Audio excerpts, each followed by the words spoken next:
Hello दोस्तों, आज मैं आपको बताने जा रहा हूँ कि अगर आपके पास विंडोज़ ऑपरेटिंग सिस्टम है तो उसको कैसे आप क्लीन अप कर सकते हैं या कह सकते हैं उसको कैसे फास्ट कर सकते हैं। उसकी बूटिंग प्रोसेस, उसकी परफॉर्मेंस कैसे फास्ट कर सकते हैं। तो बेसिकली हमें इसमें क्या करना होता है, हमें कुछ पर्टिकुलर फाइल्स को, जंक फाइल्स को डिलीट करना होता है। और उससे पहले मैं आपको बता दूं, अगर आप मेरे चैनल पर नए हैं तो इस चैनल को सब्सक्राइब करें, इस वीडियो को लाइक करें और ज़्यादा से ज़्यादा शेयर करें ताकि सबकी हेल्प हो सके। पहले जो प्रोसेस हम आपको बताएंगे वो ये है कि किसी भी तरीके के चेंजेस करने से पहले हम आपको रिकमेंड करेंगे कि आप अपने सिस्टम में एक सिस्टम रीस्टोर पॉइंट क्रिएट करें। तो उसके लिए आपको करना क्या होगा, यहाँ पे टाइप करना होगा system restore, create a restore point आ जाएगा। आपको रीस्टोर पॉइंट क्रिएट करना होगा इन केस अगर आप कोई पर्टिकुलर इंपॉर्टेंट फाइल डिलीट कर देते हैं गलती से और आपका सिस्टम क्रैश हो जाता है तो आप इसे बैक डेट में रीस्टोर कर सकते हैं। तो मैं आज की डेट डाल देता हूँ 29 और मैं ये एक रीस्टोर पॉइंट क्रिएट कर रहा हूँ अपने सिस्टम में कि अब मैं आगे जैसे कोई भी चेंजेस करता हूँ और उस चेंजेस की वजह से अगर मेरे कंप्यूटर में कोई भी दिक्कत आ जाती है तो मैं उसे बैक डेट में या प्रीवियस सेटिंग्स में रीस्टोर कर सकूँ, इसलिए मैं ये रीस्टोर पॉइंट क्रिएट कर रहा हूँ। तो जैसे ही ये रीस्टोर पॉइंट क्रिएट हो जाएगा हम फर्दर ट्रबल शूटिंग इसमें शुरू करेंगे। तो आप देख सकते हैं जैसे कि ये रिस्टोर पॉइंट क्रिएट हो चुका है। मैं इसे बंद कर देता हूँ। तो सबसे पहले आपको क्या करना है, आपको यहाँ पे रन बॉक्स खोलना है। मैं आपको शॉर्टकट बता देता हूँ उसके लिए। सबसे पहले तो आप यहाँ पे रन टाइप कर सकते हैं, जैसे कि RUN रन, ये आ जाएगा रन ऐप। और एल्स आप क्या कर सकते हैं, विंडोज़ की जो विंडोज़ की होती है उसके साथ आप letter R as in Romeo उसको प्रेस करेंगे तो ये रन बॉक्स आ जाएगा। इसमें आपको लिखना है टेम्प, TEMP, टेम्प मतलब टेम्परेरी। जैसे ही आप ये टेम्प की फ़ोल्डर को खोलेंगे ये परमिशन मांगता है क्योंकि ये सी ड्राइव के अंदर होता है बेसिकली। अब आप देखेंगे जो भी फाइल्स और फ़ोल्डर्स इस टेम्प फ़ोल्डर के अंदर हैं ये सारे टेम्परेरी हैं। इट मीन्स ये अनयूज़फुल हैं बेसिकली, आपको कोई ज़रूरत नहीं होती इनकी। तो आपको करना क्या है, कंट्रोल ए करेंगे, यानी कि कंट्रोल ए, तो ये सब सेलेक्ट हो जाएंगे। आप देख सकते हैं सब सेलेक्ट हो गए हैं। अब आपको इसको डिलीट करना है। तो परमानेंट डिलीट करने के लिए आपको शिफ्ट के साथ डिलीट का बटन दबाना होता है। और ये पूछ रहा है do you want to permanently delete the 64 files, then you have to say yes.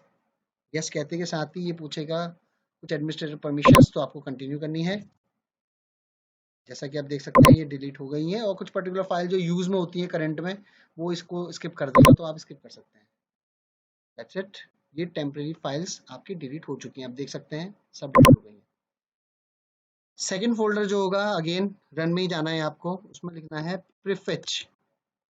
आप स्पेल चेक कर सकते हैं PREFETCH फेच। आप जैसे ही ओके करेंगे फिर से परमिशन मांगेगा, फिर से कंटिन्यू करेंगे। मैं आपको दिखा भी देता हूँ ये कितना स्पेस लेता है। बेसिकली काफ़ी स्पेस लेता है। इस वक्त तो ये 7 MB ले रहा है क्योंकि मैं क्लीन करता रहता हूँ अपना कंप्यूटर। तो इसे भी आपको परमानेंटली डिलीट करना है। अगर आप अपने कंप्यूटर के अंदर देखेंगे तो शायद 300-400 MB और किसी किसी के पास तो गीगाबाइट में भी ये स्टोरेज होती है अननेसेसरी। अब तीसरी बारी आती है इंटरनेट टेम्परेरी फाइल्स। जैसे कि आप इंटरनेट यूज़ करते होंगे अपने कंप्यूटर में, तो उसे एक्सेस करते वक्त भी टेम्परेरी फाइल्स क्रिएट होती हैं। तो देखिए इंटरनेट टेम्परेरी फाइल्स कितनी सारी हैं। इन्हें भी आपको similar to that permanently delete करना है।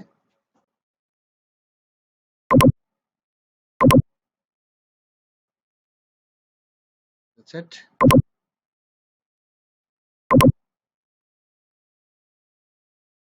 अब एक चीज़ होती है डिस्क क्लीनअप। डिस्क क्लीनअप का मतलब होता है जो आपकी हार्ड डिस्क है उसको ये कंप्लीटली क्लीन करेगा। कुछ रिमेनिंग फाइल्स जैसे कि हमने अभी मैनुअली जो डिलीट करी है उनको भी आप इसके थ्रू कर सकते हैं। तो ये पूछेगा कौन सी डिस्क आपको करना चाहते हैं। तो बेसिकली हम क्लीन अप करेंगे अपनी ओएस की, यानी कि जो ऑपरेटिंग सिस्टम जिसमें इंस्टॉल है। अब ये इसको स्कैन करके दिखाएगा आपको। ये देखिए ये सारी फाइल्स दिखा दी इसने। टेम्परेरी इंटरनेट फाइल्स भी हैं इसमें, डायरेक्ट कैशेज हैं और डिलीवरी ऑप्टिमाइजेशन फाइल्स हैं। ये सब अननेसेसरी फाइल्स होती हैं। टेम्परेरी फाइल्स हो गई, इन सबको आप डिलीट कर सकते हैं। तो हम इसे क्लीन अप सिस्टम फाइल्स करेंगे। जैसे क्लीनअप सिस्टम फाइल्स करेंगे ये फिर से प्रोसीड करेगा स्कैन करने के लिए उन फाइल्स को। तो आप देख सकते हैं ये कर रहा है। अब इसमें एक आता है विंडोज अपग्रेड लॉग फाइल्स। आप ध्यान रखिएगा कभी भी विंडोज अपग्रेडेड फाइल्स जो भी होंगी इसमें आप इसको डिलीट मत करिएगा, क्योंकि होता क्या है कि जैसे हमारे पास विंडोज हमारा अपग्रेड हुआ होता है 7 से 10 में 8 में या कुछ भी, उसको आप कभी भी डिलीट मत करिएगा, मेक श्योर। क्योंकि अगर आप उसे डिलीट कर देंगे तो आपका जो विंडोज अपग्रेड हुआ था वो डिग्रेड भी हो सकता है। तो बस इसमें बस एक ही प्रिकॉशंस मेजर करते हैं हम, वो ये है कि विंडोज की अपग्रेडेड फाइल्स, ये विंडोज अपग्रेड लॉग फाइल्स, इस टाइप की अपग्रेडेड फाइल्स जो भी हो उसे कभी भी डिलीट मत करिएगा। अब मैंने ये डिलीट फाइल्स कर दिया है। अब देखिए ये क्लीन अप हो रहा है। अप्रोक्सीमेटली 1 GB से ज़्यादा थी, 1 GB से ज़्यादा अननेसेसरी फाइल्स थी, और उससे पहले मैं काफ़ी डिलीट भी कर चुका हूँ। आप देखिए तो ये जो पर्टिकुलर फाइल्स हम डिलीट कर रहे हैं ये बनती रहती हैं अपने आप, अपने आपके कंप्यूटर में ये जनरेट होती रहती है ऑटोमेटिकली। आप अपना कंप्यूटर जब भी यूज़ करते हैं, टर्न ऑन करते हैं, टर्न ऑफ करते हैं, कुछ लॉग फाइल्स क्रिएट होती हैं ऑटोमेटिकली। तो ये बेसिकली जो हम प्रोसेस कर रहे हैं इसे कहते हैं सिस्टम क्लीन अप। तो ये जंक फाइल्स को डिलीट करने का प्रोसेस है। अब आप देखेंगे कि अप्रोक्सीमेटली 2 GB से ज़्यादा स्पेस आपका एम्प्टी हुआ है अगर कंप्यूटर से, और रैम भी इसको रैम का भी जो परफॉर्मेंस है वो बड़ा होगा ऑब्वियसली। तो आप इस चीज़ को कर सकते हैं मैनुअली अपने एंड पे। अच्छा, इसके अलावा दो चीज़ें और होती हैं जो हम आपको बता सकते हैं, जैसे कि टास्क मैनेजर से, टास्क मैनेजर राइट क्लिक करिएगा टूल बार टास्क बार पे नीचे और टास्क मैनेजर। अब आप देख सकते हैं आपकी प्रोसेसेस क्या क्या चल रही हैं। अननेसेसरी प्रोसेस को आप स्टॉप कर सकते हैं जो आप नहीं चलाना चाहते हैं करंट में। ये परफॉर्मेंस आपका दिख जाएगा। अगर आपको कंप्यूटर का स्टार्टअप फास्ट करना है, यानी कि जब आपका कंप्यूटर टर्न ऑन हो तो कितनी तेज ऑन हो, या अगर आपका कंप्यूटर ऑन होने में टाइम ले रहा है तो क्यों हो ले रहा है, यहाँ पे आप स्टार्टअप में जब क्लिक करेंगे तो आपको ये बहुत सारे एप्लीकेशंस दिख जाएंगी जो इनेबल होंगी या डिसेबल होंगी। तो जो भी एप्लीकेशंस इनेबल है, जैसे कि ये देखिए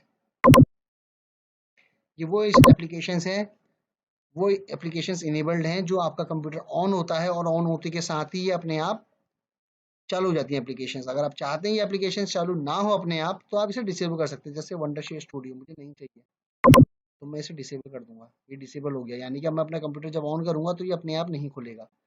बाकी गूगल क्रोम में वो मैं चाहता ही हूँ, विंडो सिक्योरिटी में चाहता हूँ, कोटाना इसकी सर्विस होती है, एक स्पीच वाली सर्विस है विंडोज़ की बाय डिफ़ॉल्ट, अमेज़न की एलेक्सा है और एप्पल की सीरी है, तो वैसे ही विंडोज़ की कोटाना है। तो ये रखते हैं हम इसे, बाकी तो मैंने डिसेबल करके रखता हूँ। अब आप देख सकते हैं आपके कंप्यूटर में कौन कौन सी इनेबल्ड है उसे आप डिसेबल कर सकते हैं। तो ये कुछ बेसिक्स थी।